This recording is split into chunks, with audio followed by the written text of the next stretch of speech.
नमस्कार, प्लैनेट आयुर्वेदा में एक बार फिर से आपका स्वागत है। कहते हैं जहां चाह वहां रहा। अगर आप कोशिश करें, उम्मीद रखें और साथ साथ अपनी हेल्थ पे थोड़ा ध्यान दें तो हर बीमारी से निकलना संभव है, चाहे वो कितनी भी गंभीर हो। और इसकी एक मिसाल आज हमारे साथ है। रवि जी आज हमारे साथ हमारे स्टूडियो में मौजूद हैं और अपनी जर्नी, अपनी हेल्थ की जर्नी हमारे साथ शेयर करेंगे। तो चलिए इनसे बातचीत करते हैं और जानते हैं कैसा था इनका सफर आयुर्वेद के साथ। नमस्कार रवि जी, बहुत बहुत स्वागत है आपका प्लैनेट आयुर्वेदा में। Thank you so much. तो मैं आपकी जर्नी के बारे में जानना चाहूंगी। शुरुआत से शुरू करते हैं। कब आपको पता चला कि आपको अल्सरेटिव कोलाइटिस जैसी रेयर डिजीज है? मैम 2017 में मैं जॉब करता था मास्टर्स करने के बाद चंडीगढ़ में।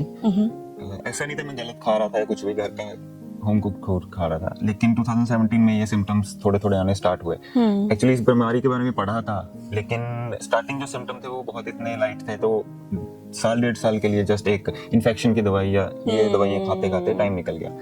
एंड फिर एकदम से ट्रिगर हुआ, बहुत ज़्यादा बढ़ गई प्रॉब्लम। तो फिर जब टेस्ट करवाया तो पता लगा कि अल्सरेटिव कोलाइटिस ही है। सुना हुआ था तो एकदम से डॉक्टर्स के पास भागे, बड़े बड़े हॉस्पिटल्स में चेक करवाया, लेकिन इतनी सारी मेडिसिन लेने के बाद भी कोई फायदा नहीं हुआ। तो वो डिले होता होता जो प्रॉब्लम थी, अल्सरेटिव कोलाइटिस ना होकर मुझे पेन कोलाइटिस की प्रॉब्लम डिटेक्ट हुई थी, जो कि और भी ज्यादा सीवियर, हाँ जी, सीवियर प्रॉब्लम थी। तो लेकिन डॉक्टर्स ने जैसे स्टेरॉइड्स और हैवी डोज दवाइयों की दी, उसके साथ और भी कॉम्प्लिकेशंस आनी स्टार्ट हो गई, लेकिन ये प्रॉब्लम खत्म नहीं हुई। हाँ, 1 महीने के लिए ठीक हो जाता था, लेकिन जैसे मेडिसिन खत्म करते थे वो एकदम से ट्रिगर हो जाती थी, मतलब सिर्फ सप्रेस होती थी। तो फिर ऐसे ही चलता रहा।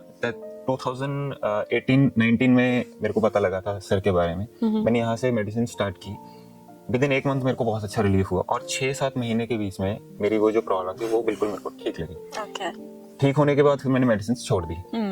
कहीं मैं बाहर ट्रैवल कर रहा था, उसकी वजह से फिर डाइट वगैरह थोड़ा नॉन वेज या ये चीजें इंक्लूड हुई जैसे डाइट में, तो ये प्रॉब्लम फिर दोबारा बढ़ गई। ये प्रोसेस होते होते 2-3 साल हो चुके थे। 2-3 साल के लिए मैं ठीक था, मतलब देन इतनी ज्यादा प्रॉब्लम हुई कि बिल्कुल मतलब 40 बार 50 बार मुझे स्टूल पास होता। स्टूल नहीं, जस्ट ब्लड म्यूकस ये पास होता।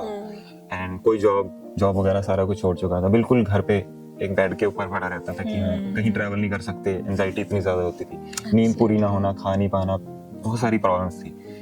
देन फिर दोबारा से याद आया कि सर हैं जिन्होंने पहले भी इसको ठीक किया था। 2022 में फिर मैंने दोबारा से कंसल्ट किया सर के। उन्होंने बड़े अच्छे से बात की, थोड़ी सी गुस्सा भी हुए कि बीच में ट्रीटमेंट छोड़ देना और डाइट का ख्याल ना रखना। देन दोबारा से ट्रीटमेंट स्टार्ट किया, लेकिन इन बिटवीन क्या हुआ कि मेरे को कोलाइटिस के साथ फिस्टुला की प्रॉब्लम स्टार्ट हो गई। माइट बी स्टूल पास होने के लिए इन्फेक्शन की वजह से, या फिर सीटिंग बहुत ज्यादा हो रही थी क्योंकि ट्रैवल मतलब घूम नहीं पा रहा था वीकनेस की वजह से। तो फिस्टुला की प्रॉब्लम जो थी वो इतनी ज्यादा सीवियर हो गई, कोलाइटिस को ओवरकम कर दिया उसने। तो ओवर पावर सर कर दिया। ओवर पावर करने की वजह से सारा का सारा फोकस उस पे चले गया। लेकिन उसका ट्रीटमेंट अब सर ने बताया था कि इसका ऑपरेशन होता है, क्षार सूत्र से कराना है या फिर जो भी, वो ना करा पाया क्योंकि कोलाइटिस इतनी ज्यादा थी, बार बार स्टूल पास होना। तो वो जो फिस्टुला की प्रॉब्लम थी वो 4th ग्रेड पे चली गई। सर ने दवाइयां दी कोलाइटिस ठीक करने के लिए, कहते पहले इसको ठीक करेंगे तभी आप उसका ट्रीटमेंट करा सकते हो, नहीं तो ऑपरेशन कराने का कोई फायदा नहीं होगा, तो वो दोबारा से आ जाएगी। फिर जैसे 4-5-6 महीने इसका ट्रीटमेंट चला। अभी लास्ट 8 मंथ्स पहले मैंने 7 मंथ्स पहले फिस्टुला का ट्रीटमेंट कराया 4th ग्रेड पे। और अभी कोई भी प्रॉब्लम नहीं है मेरे पास कि फिस्टुला से कोई पेन है या समथिंग, कुछ नहीं। मैं ट्रैवल करके आया, भी गाड़ी चला के आया मैं 3 घंटे नंगल से ही, कोई प्रॉब्लम नहीं हुई। एंड उसके साथ साथ डाइट भी इतनी इंप्रूव करके रखी थी कि कोलाइटिस जो था वो साथ साथ में हील होते चले गए, साथ में डाइट। एंड अभी के लिए जस्ट दिन में 1 और 2 डेली में स्टूल पास होता है। थोड़ी बहुत कॉम्प्लिकेशन है जो कि आज मैं इसीलिए विजिट किया था, डॉक्टर साहब ने बोला कि 1 महीने या 2 महीने और मेडिसिन खाओ and you'll be free from everything. Nice, wonderful. So this is my whole journey. So hopefully जो आगे की जर्नी है वो अच्छी रहेगी। एंड डाइट के बारे में अच्छा पता लग गया, मेडिसिन के बारे में अच्छा पता लग गया, स्पेशली लाइफस्टाइल, एंड वो चीजें मैं इम्प्लीमेंट कर रहा हूँ अपनी लाइफ में। जी, सो जो आपका फर्स्ट फेज कहें तो उसमें आपने बताया जैसे सेकंड फेज में severity was very high, 46 to 50 times आप वॉशरूम जा रहे थे, लेकिन जो फर्स्ट फेज था क्या वो भी इतना सिवियर था या उसमें क्या? वो इतना सिवियर नहीं था। फर्स्ट फेज में तो मैं, जब मेरे को डिटेक्शन हुई थी अल्सरेटिव कोलाइटिस की, उसके बाद मैं 1.5 साल के लिए जॉब करता रहा। इवन मेरी सेल्स मार्केटिंग की जॉब थी, और मैं जॉब करता रहा। लेकिन ये क्या हुआ कि जिस time second phase, first phase में सिवियरिटी कम थी, 5 बार 6 बार या 3 बार ऐसे जाना, लेकिन उसमें कई बार क्या होता है कॉन्स्टिपेशन भी हो जाती थी, ऑल्टरनेट हो जाता था। हाँ, ये था कि ब्लड आता था लेकिन स्टूल ऐसा नहीं था कि बिल्कुल ही लूज हो रहा है, फॉर्म्ड में आता था, उसमें लग के आता था। सेकंड टाइम में क्या हुआ कि शायद वो प्रॉब्लम इतनी ज्यादा अंदर इतनी ज्यादा बढ़ चुकी थी और साथ में डाइट खराब हो गई थी, जैसे नॉन वेज या हाँ बहुत ज्यादा आउटसाइड फूड तो नहीं खाता था, आई थिंक नॉन वेज जो था वो सबसे ज्यादा ट्रिगर पॉइंट था इसका। तो उसने इंटरनली कोलाइटिस को और ज्यादा बढ़ा दिया कि जब वो बाहर निकली तो बहुत सीवियर होकर निकली तो उसकी वजह से सिम्टम्स इतने ज्यादा, और एकदम से जॉब का क्विट कर देना, एकदम से घर पे बैठ जाना, इतनी अच्छी लाइफ चलती हुई एकदम से वो दिमाग पे भी असर किया, स्ट्रेस ने और बढ़ा दिया, और ज्यादा उसको ट्रिगर कर दिया। तो वो थी जो सेकंड फेज वाली जो मेरी प्रॉब्लम थी, वो बहुत ज्यादा सीवियर थी। तो सर ने ये बोला था कि अपने दिमाग पे काम करो, कुछ नहीं होता, जॉब या ये सारी चीजें चलती रहेंगी, लाइफ है तभी, बिल्कुल। तो उस पे काम किया है जी।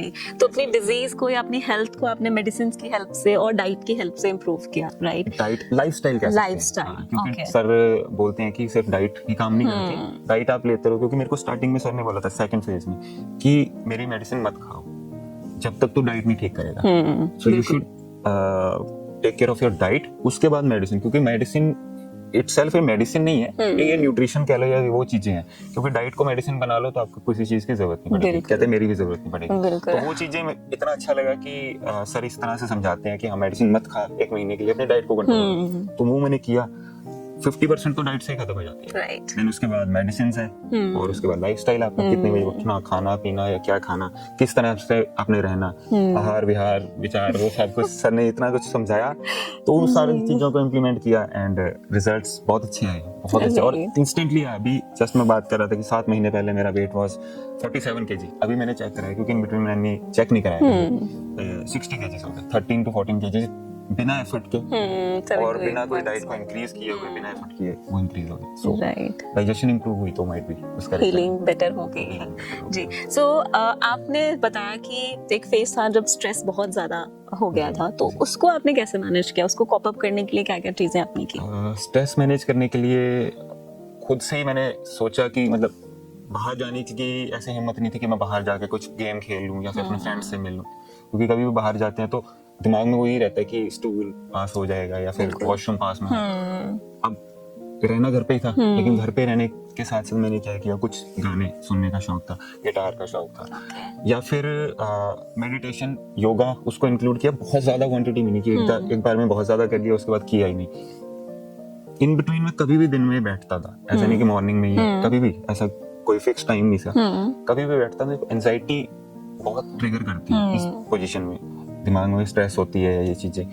तो एक तो मैंने फैमिली में बोला था कि कोई भी डिप्रेस्ड नहीं होगा, क्योंकि मेरे मदर फादर हैं, ऑब्वियस है, बिल्कुल बच्चे को देखते फैमिली के लिए भी बहुत मुश्किल है। तो उन्होंने इतना ज्यादा सपोर्ट किया कि कभी मेरे सामने वो डिप्रेस नहीं हुए, हमेशा हंसते ही मेरे को मिले हैं वो। उनकी वजह से भी मैं बहुत ज्यादा मतलब खुश रहा इस चीज में, इस जर्नी में। एंड सेकंड की कभी भी बैठता था, स्ट्रेस होती थी, तो मैं अपने आप को उसी पोजीशन पे रोक देता था और सोचता था उस बारे में कि क्यों हो रही है और इसका क्या आउटकम हो सकता है। जैसे ही उस चीज के बारे में सोचता था तो सोल्यूशन अपने आप मिल जाता था, कुछ करने की जरूरत नहीं थी, मतलब कुछ ना करके ही इस चीज को मैंने हील कर दिया कि हाँ अभी भी अगर मेरे को ये चीज होती है कि हाँ मेरे को ट्रैवल करना है या फिर किसी से मिलना है, किसी कुछ भी करना है कि हाँ मेरे को 4 जनों के बीच में बोलना है या फिर 100 जनों, मेरे को पता है मेरे को क्या करना है, कुछ नहीं होता, कुछ ना करके भी सब कुछ हो जाता है। तो मैंने वो चीज सीखी कि हाँ मेडिटेशन करना, कि आप ऐसे बैठे हो 1 घंटे के लिए लेकिन आपके दिमाग में बीमारी ही चली जा रही है, तो उसका कोई फायदा नहीं है।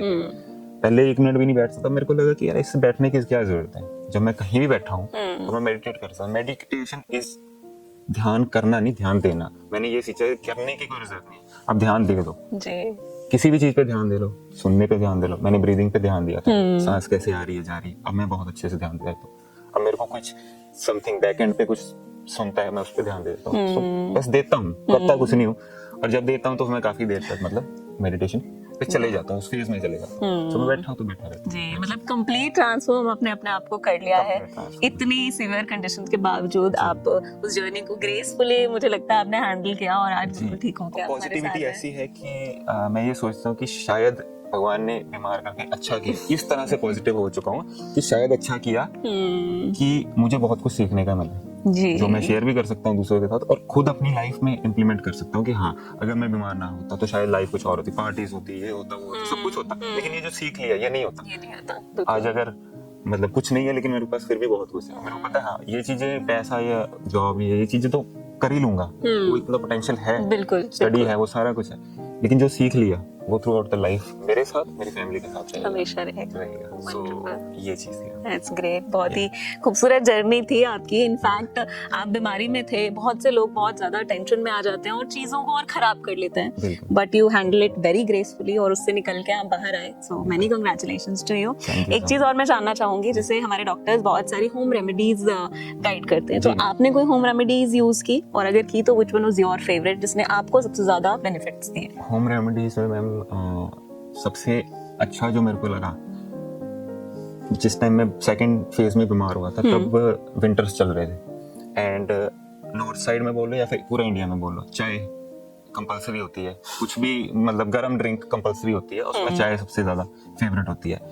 अब फैमिली में चाय पीते थे, मैं नहीं पी सकता था, लेकिन मैंने सर से चाय का अल्टरनेटिव पूछा था, उन्होंने मेरे को काढ़ा बताया था, CCFT में बोलता हूँ मैं उसको जी। तो वो चीज मॉर्निंग में उठते ही वो ले लेना। हाँ उसमें मैं थोड़ा सा शुगर मतलब ये नहीं लाइक जैगरी पाउडर ऐड कर देता था। जब मैं ठीक हुआ, अभी ठीक हुआ, तो उसमें थोड़ा और ट्विक कर सकता हूँ अपनी तरह से।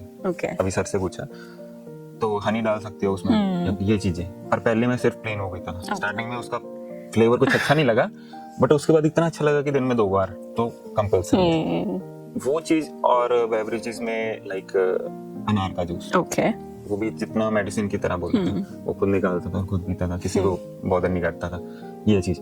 और बाकी जो ये डाइट के बारे में बोलते हैं कि पेशेंट्स हमेशा ये बोलते हैं कि ये कैसे खाएंगे, मूंग की दाल या खिचड़ी कैसे खाएंगे, बिना तड़के की कैसे खाएंगे। मेरे को शुरू से इतना ज्यादा मतलब वो चीजें पसंद है, मैं शुरू से वही चीजें खाता हूँ, जैसे येलो दाल, मूंग की दाल की खिचड़ी, घी या तोरी पीले, ये ज्यादा पसंद है एज कम्पेयर टू दूसरी चीजें। रेयर है ये बहुत, रेयर है, मतलब सर को मैंने बताया था कहते कैसे खा लेते हैं, मेरे को पसंद है, तो मेरे लिए इतनी बड़ी बात नहीं है, तो मेरे को वो चीजें ही अच्छी लगती हैं। और आज भी मेरे मतलब घर में एक दिन मतलब एक टाइम की मूंग की दाल की खिचड़ी बनती है, किसी के लिए नहीं बनी तो मेरे लिए तो बनी। तो हाँ अभी उसमें थोड़ा सा और एक्स्ट्रा कुछ फ्लेवर्स ऐड करने के लिए मैं जैसे कड़ी पत्ता डाल देता हूँ, वो चीजें मैं और कुकिंग में खुद करता हूँ, अपने लिए जो बनाना है मैंने खुद, मदर फादर के लिए भी बना देता हूँ। तो बस ये होता है कि किसी भी तरह से बिजी रखना, किसी भी तरह से कुछ भी करना। पहले बैठे रहता था, अब मेरे से ज्यादा देर बैठ नहीं सकता, आधा घंटा बैठूंगा एंड उसके बाद मैं उठ के कुछ ना कुछ एक्टिविटी करूंगा, चाहे घूम लूं या कुछ भी करूं। सो ये चीजें बहुत ज्यादा काम करती हैं। तो वही बताया कि इस बीमारी ने बहुत कुछ सिखा दिया, तो जीना कैसे है वो सिखा दिया, और लंबी चाहे ना हो लेकिन अच्छी जी के जाएंगे, ये वाला बिल्कुल। ये बात। और कैसे आपका माइंडसेट एलोपैथी से आयुर्वेद की तरफ चेंज हुआ, और अभी आपका क्या नजरिया है आयुर्वेद को देखने का? मैं चाहूंगी हमारे ऑडियंस जो लोग अभी भी थोड़ा सा डाउटफुल है आयुर्वेद को लेके, उनके लिए ये कंफर्म हो जाए कि नहीं अभी ठीक होना है तो आयुर्वेद से होना है। एलोपैथिक में इतना विश्वास था कि मैंने खुद एलोपैथिक की स्टडी की है, मैं एम.फार्मेसी की है, मास्टर्स इन फार्मास्यूटिकल इंजीनियरिंग, और उसी लाइन में मैंने जॉब भी की है। तो बहुत बड़ी बड़ी कंपनीज में जॉब की, सारा कुछ पता है, बड़े बड़े हॉस्पिटल्स में, फोर्टिस, मैक्स, पीजीआई में मैं जाता था। जब खुद बीमार हुआ तब रियलिटी पता लगी कि वो जस्ट एक केमिकल होता है। हाँ वो आपको इंस्टेंट रिलीफ, लाइक किसी को बहुत सीवियर पेन हो रही है तो इंस्टेंट रिलीफ के लिए शायद वो कर ले, कुछ ऑपरेशंस हैं, ऑपरेशन करने पड़ेंगे तो वो जाना पड़ेगा, बिल्कुल। बट अगर आप ये बोलो कि वो किसी प्रॉब्लम को रूट से खत्म कर देंगे तो वो नहीं होता, वो जस्ट मैनेजमेंट होती है। आज तक कोई शुगर वाला पेशेंट, कोई बीपी वाला पेशेंट ठीक नहीं हुआ, वो 20-20 साल से भी ट्रीटमेंट ले रहे हैं, तो दैट मींस कि वो दवाई नहीं है, वो जस्ट एक मैनेजमेंट है। इंक्रीज नहीं होने दे रही, डाइट इंक्रीज, डोज इंक्रीज कर दी, फिर उसके बाद कोई और मेडिसिन लगा दी, कोई और पाइल अप करी जा रहे हैं और कुछ नहीं होता। बिल्कुल। तो प्रॉब्लम ट्रीटमेंट वो होता है कि जो जड़ से खत्म कर दे। हमने 6 महीने, साल या 2 साल है, उसके बाद आपको मेडिसिन की जरूरत नहीं, फिर आप डाइट ही अपने मेडिसिन की तरह लाना। तो ये प्रॉब्लम जब मेरे को हुई तब मैंने एलोपैथिक में, मतलब जैसे सभी एलोपैथिक में जाते हैं तो मैं भी गया, बड़े बड़े डॉक्टर से मिला, बहुत हाई डोज की दवाई खाई, स्टेरॉइड्स भी खाए, ये भी खाया, बट जिस टाइम वो प्रॉब्लम 10 पे थी और वो 100 पे पहुंच गई तो मेरे को समझ आया कि ये प्रॉब्लम बढ़ रही है, मेडिसिन कोई काम नहीं कर रही। हाँ 1 महीने के लिए आपको लगता है लेकिन वो कुछ नहीं कर रही, तो दिमाग में आया कि इस मेडिसिन की वजह से मुझे और प्रॉब्लम्स ना हो, इससे अच्छा है कि इस मेडिसिन को छोड़ दिया जाए। बिल्कुल। तो 2021 में मैंने वो पूरी मेडिसिन का बैग डिस्पोज कर दिया और टिल तब से लेके आज तक मैंने पेन किलर तक नहीं खाई। डिस्प्रिन पेन किलर, पैरासिटामोल लोग ऐसे ओटीसी मतलब ओवर द काउंटर खा लेते हैं जी। मैंने कभी नहीं खाई। मेरे को ऑब्वियस पेन होती है कई बार, बुखार होता था, वीकनेस होती थी, लेकिन कभी भी नहीं खाई। मैंने कसम खाई है कि वो नहीं खाऊंगा तो नहीं खाऊंगा। हाँ, जैसे डॉक्टर साहब ने कुछ बताया कि हाँ ये पेन के लिए ये खा लो या वो लगा लो, वो चीजें की है और तो कोई फर्क ही नहीं पड़ता, क्योंकि कोलाइटिस और फिस्टुला का पेन इतना सीवियर होता है, आपको छोटा मोटा पेन तो फील ही नहीं होता। इतना ज्यादा मतलब इम्यूनिटी कह लो या फिर पावर बना दी बॉडी में, तभी शायद कहता हूँ कि ये बीमारी आई तो बहुत कुछ सीखने को मिला। बहुत कुछ बिल्कुल। और अभी मुझे लगता है फ्यूचर भी आपका सेफ एंड सेट है, क्योंकि कम्प्लीटली आप आयुर्वेद में ट्रांसफॉर्म कह सकते हो गए हैं, चाहे वो डाइट हो, चाहे जिंदगी को देखने का नजरिया हो या चाहे मेडिसिन हो। So all the very best to you for your future. और बहुत अच्छा लगा आपसे बात करके। आई एम श्योर आपकी वीडियो से बहुत सारे लोग मोटिवेट होने वाले हैं। Thank you so much ma'am invite करने के लिए, एंड होपफुली मेरी वीडियो से आप सभी को, क्योंकि मैंने जो प्रॉब्लम्स देखी है ये कोई छोटी प्रॉब्लम नहीं थी, 4th ग्रेड वाली प्रॉब्लम्स हैं दोनों। अगर मैं हील हो गया, हाँ थोड़ी सी गलतियां थी कि बीच में डाइट को ना फॉलो करना या फिर मेडिसिन को ना फॉलो, बहुत ज़रूरी है कि हाँ अगर कोई थोड़ी सी भी प्रॉब्लम आती है, जैसे मैम ने बताया कि यहाँ पे डॉक्टर्स अवेलेबल हैं, आप कॉल करके उनसे फॉलोअप ले सकते हो। आज दिखाया, अगर 2 दिन बाद भी कोई प्रॉब्लम है तब एक कॉल कर सकते हो। उस टाइम कोई पैसा नहीं लगता, कोई फीस नहीं लगेगी, जस्ट आपको एक सोल्यूशन मिल जाएगा, इंस्टेंट सोल्यूशन कि हाँ 1 मिनट में आपको क्या। सो इतनी बड़ी प्रॉब्लम से हील हो जाना, और पता भी नहीं लगता। अब तो मेरे को पता नहीं लगता, सीरियसली मैं भूल चुका हूँ कि मेरे को कभी वो प्रॉब्लम भी थी या वो भी थी। अभी स्टिल है, मैं 1 महीने के लिए दवाई खाऊंगा, बट ऐसे होगा। सो होपफुली आप जो भी ये वीडियो को देख रहे हैं उनको अच्छे से पता लगा हो कि ये जर्नी कैसे जानी चाहिए, और स्ट्रेस नहीं लेना बिल्कुल भी। एक बार डॉक्टर साहब से मिलो आके, एंड 1000% है कि आप सब हील हो जाओगे, 1000%। Thank you so much. Thank you very much. और अगर आपको यहाँ आने में कोई डिफिकल्टी है तो ऑनलाइन कंसल्टेशन भी अवेलेबल हैं। आप ऑनलाइन कंसल्टेशन वेबसाइट के थ्रू बुक कर सकते हैं, या फिर दिए गए नंबर पे कॉल करके भी आप अपने लिए कंसल्टेशन बुक कर सकते हैं। So wish you all a very happy and a healthy life, and thank you so much. Thank you. www.planetayurveda.com पर जाएं और वहाँ पे हमारे जो कंसल्टेंट्स हैं पूरे वर्ल्ड से हमारे पास पेशेंट्स जो है कंसल्ट करते हैं आयुर्वेद के रिलेटेड। हमारे MD आयुर्वेदा डॉक्टर्स हैं जो कि व्हाट्सएप वीडियो कंसल्टेशन के थ्रू आपको कंसल्टेशन देते हैं, और आप ऑनलाइन अपॉइंटमेंट बुक कर सकते हैं और अपने जो फ्रेंड्स हैं, जो फैमिली के लोग हैं, उनको आप बता सकते हैं। लिवर, किडनी, लंग्स, स्किन, दिल, पेट, घुटने, सिर, पैर या बॉडी के किसी भी पार्ट से जुड़ी हो कोई भी समस्या, अभी कॉल या व्हाट्सएप करें और घर बैठे समाधान पाएं 6209123456 पर। हाँ जी, अब सब बीमारियों का इलाज है बहुत आसान। आपकी सेहत से जुड़ी हर समस्या का समाधान मिल रहा है घर बैठे। अब आप दुनिया के किसी भी कोने से टॉप प्लैनेट आयुर्वेदा एक्सपर्ट से ऑनलाइन बात करें, परामर्श लें और दवा की भी करवाएं होम डिलीवरी। हेल्थ प्रॉब्लम्स कोई भी हो, सोल्यूशन सिर्फ एक, www.planetayurveda.com। पूरे प्लैनेट की सेहत का नंबर 1 साथी।